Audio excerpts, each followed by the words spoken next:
What's up, guys and gals? So, just so you know, this is not a review of the McFarlane Toys Mortal Kombat 11 Shao Kahn. I'm just using this as an example because it's the only figure I have right now that's still sealed, waiting to get opened. What this actually is some pet peeves I have, some issues I have with figure reviews, toy reviews.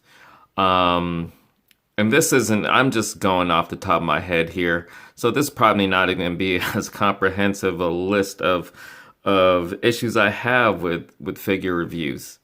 This might even just be a part one. With that said, let's go ahead and start. All right.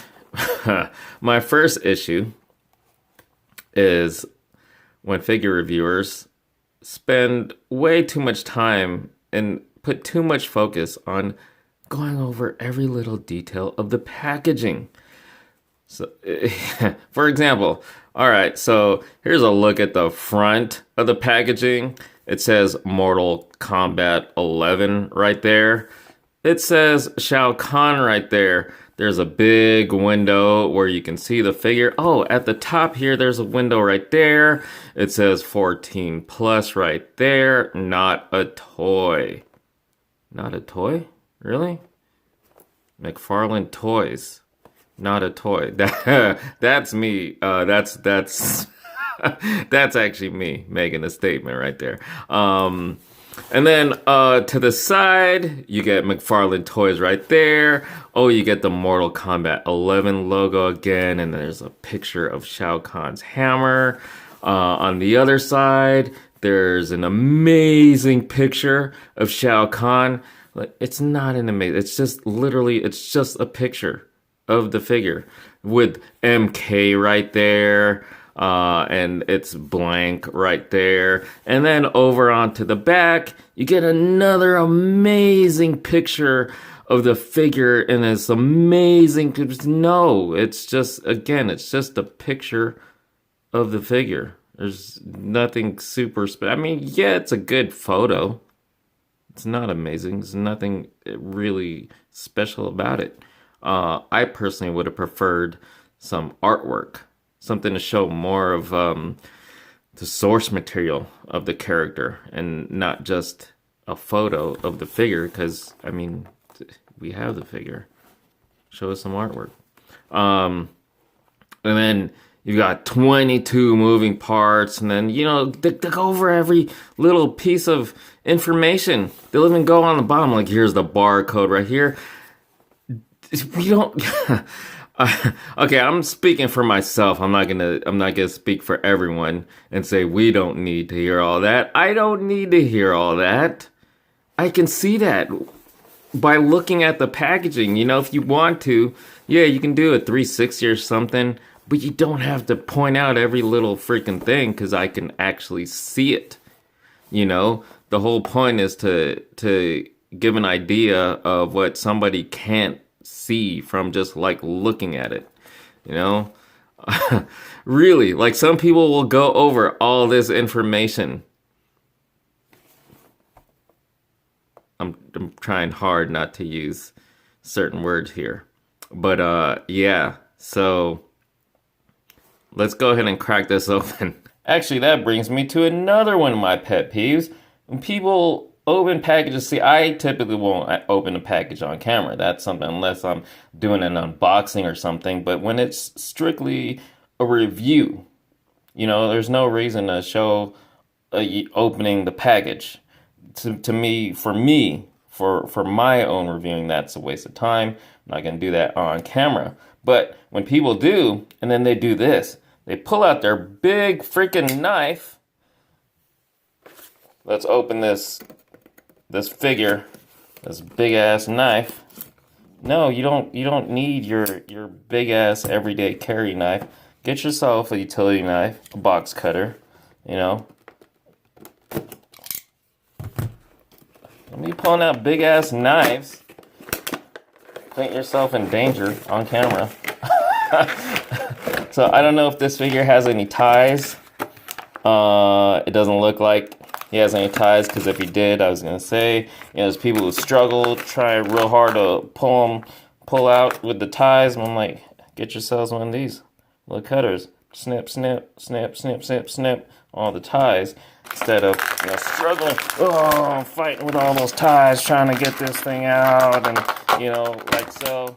So yeah, this is the one time you'll see me open a figure on camera, review style, even though I'm not actually reviewing this figure. This is, you get it already. Okay, so then they've got their figure out, and again, keep in mind, this is strictly my opinion, strictly my pet peeves, what I find annoying about some figure reviews.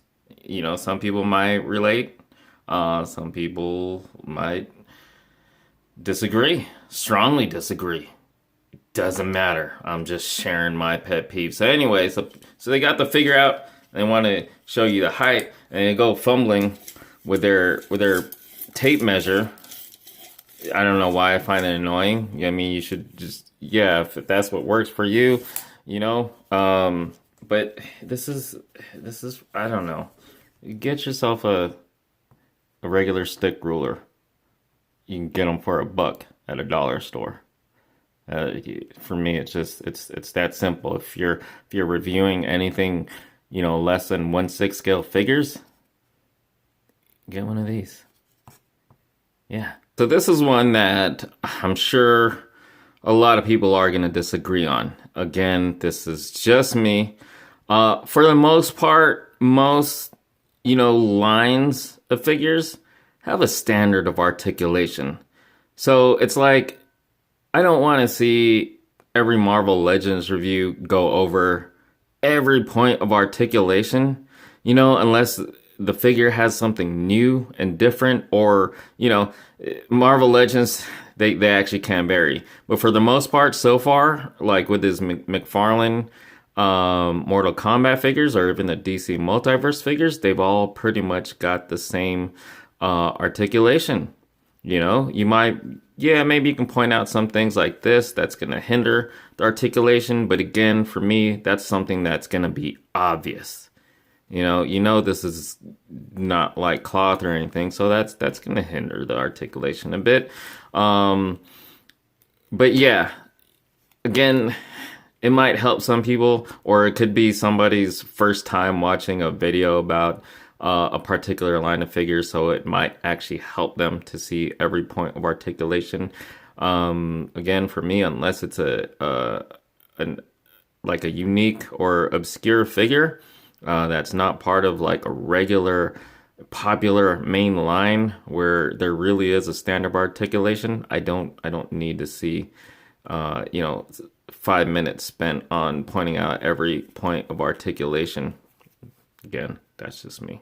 Here's one that is not very common, but I've seen it. People wearing the gloves.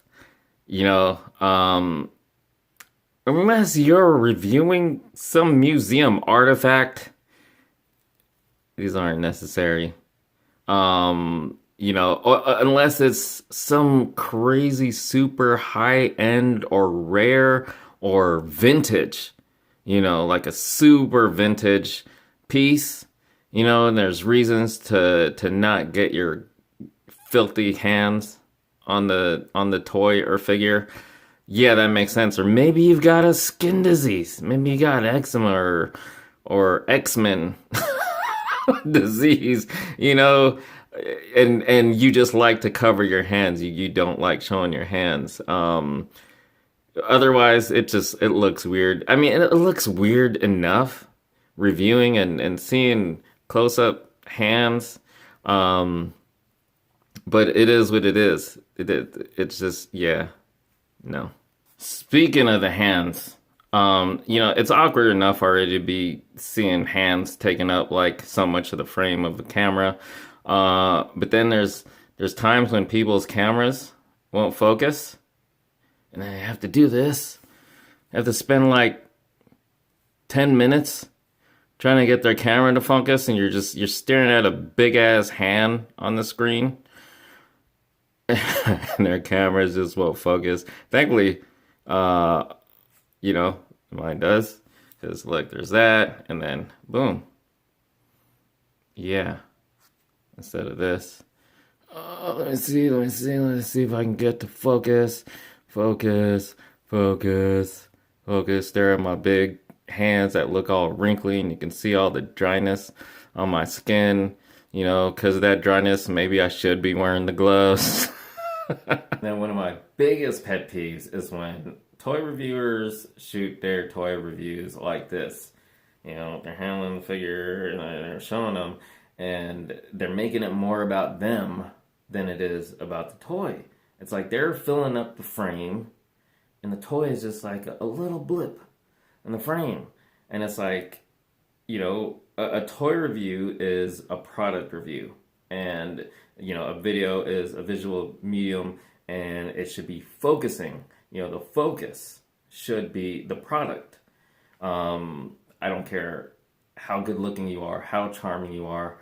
I don't care if you're Margot freaking Robbie. Okay, okay.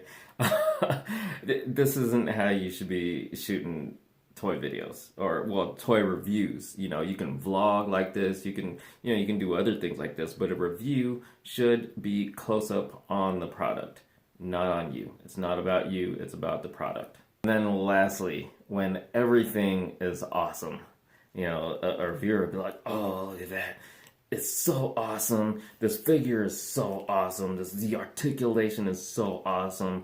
The paint, the details, it's so amazing. It's so awesome. Everything is just so awesome. But it's not.